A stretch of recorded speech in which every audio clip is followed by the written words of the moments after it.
Det er nu 2 uger og 2 dage siden, at jeg fik 2 styks ballonudvidelser. 2 styks stents indopereret. Der var lige lidt forsnævring i kranspulsåren.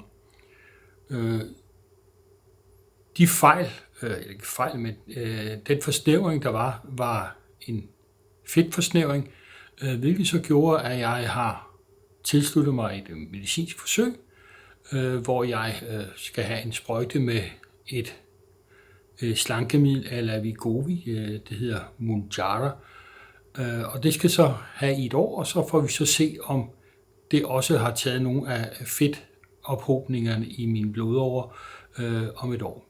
Der er bare lige et lille arbejde dabei.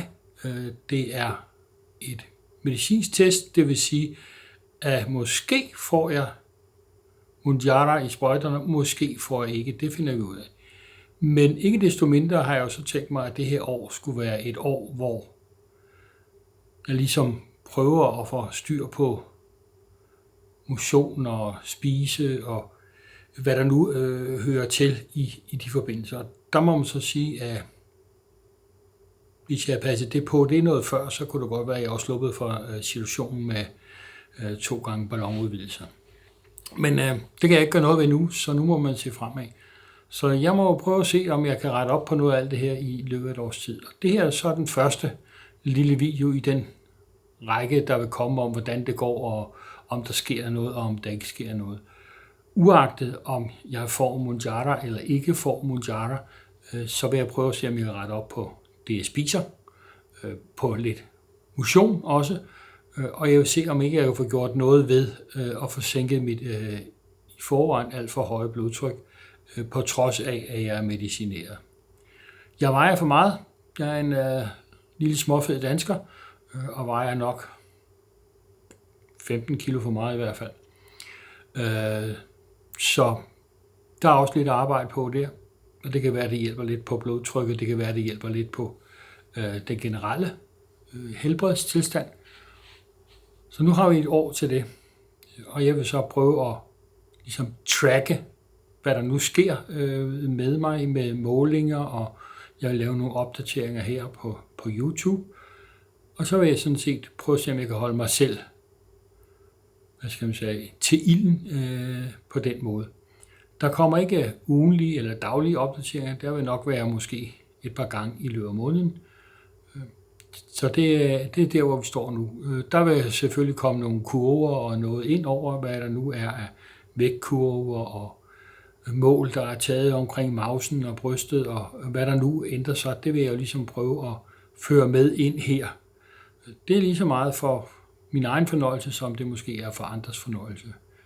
Jeg skal også starte på noget hjerterehabilitering på et eller andet tidspunkt, starten af august.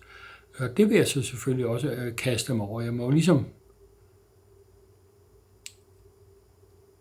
tage ejerskab af de muligheder, som vores danske sundhedssystem nu tilbyder. Det vil sige, der kan være noget kost, der kan være noget vejledning, der kan være så mange forskellige ting. Jeg har selvfølgelig læst lidt pjecer om det at få ballonudvidelser. Og en af pjecerne går meget på, at man ikke er alene om det, og man skal selvfølgelig have familien med ind over, og der er chancer for depressioner osv. Umiddelbart har jeg ikke føler ikke, at jeg har nogen form for depression eller noget på vej. Jeg føler tværtimod, at nu kan jeg trække vejret lettere, fordi jeg har gået i over et år med lidt trykken på brystet. Man kan så sige, at det havde nok været anderledes, hvis jeg har fået en blodprop. Jeg har nok haft en på vej, om ikke så længe, hvis ikke jeg har fået ballonudvidelsen. Men jeg har ikke fået en blodprop, det vil sige, det rabbit hole har jeg ikke været nede i og skulle opleve på den måde. Jeg oplever det mere som en befrielse, at jeg nu kan cykle lidt igen, jeg kan gå lidt igen, hvis ikke det er på grund af den skide hælspore, men det gør sådan, for mit vedkommende, så kan jeg føle, at jeg pludselig kan trække vejret dybt og inderligt igen, og det vil jeg selvfølgelig gerne være ved med, og så må jeg så se, om jeg kan ændre på nogle af de andre ting, om jeg kan blive en bedre, ikke en bedre version af mig selv, for det tror jeg ikke sker sådan lige umiddelbart, men i hvert fald en mere sund version af mig selv. Så derfor kan du også se på bagvæggen derovre. Der har jeg jo så sat et hjerte op i dagens anlæg, fordi det er jo det, vi snakker om med hjertet. I morgen er mandag, og det vil sige, at den første sprøjte får jeg i morgen med Mounjaro eller Mounjaro Ej. Og så får vi se, kan nok se i løbet af en måneds tid eller to, om der er noget, om der sker noget på den konto. Derfor har jeg også været henne på vægten i dag, og den siger lige omkring 93,2 kilo. Og på 173 cm, det er sådan lige i overkanten. Det giver et pænt BMI over de 30, hvilket så også var en af årsagen til, at jeg kunne komme med i det her medicinske forsøg, fordi jeg var fed, men jeg havde ikke sukkersyge. Det har jeg så heller ikke tænkt mig at skulle have, så jeg må prøve at se, om jeg kan ændre lidt på mine kostvaner. Det her var det første input af nogle stykker, og så får vi se, hvordan det går. Der vil komme lidt forskellige ting. Der vil komme nogle af de øvelser. Jeg har jo prøvet at gå i gang med isometriske øvelser.